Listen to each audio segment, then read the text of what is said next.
Ito yung iti ko. May nakakawala konti-konti. Binubugo ko. Butos pa na puta rin. Pero kaya baka sakali namang bumalik na yung pulot.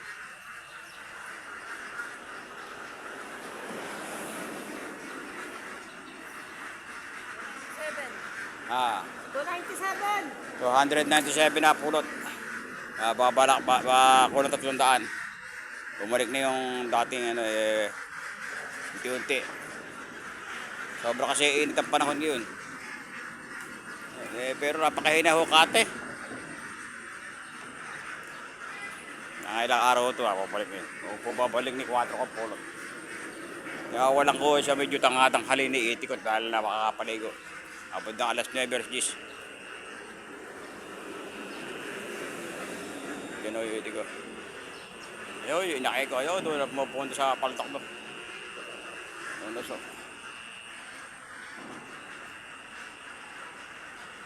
Ito, mahina ho kate. Kate ho bagya-bagya.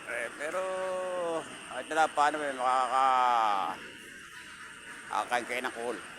Magawin ako sa gitna yung itik ko. Meron na pupundoan sa gilid. Sige, maraming salamat at God bless po sa ating lahat. Yung inakay ko, umuwi rito. May inaay po na suso. Sige po, maraming po salamat.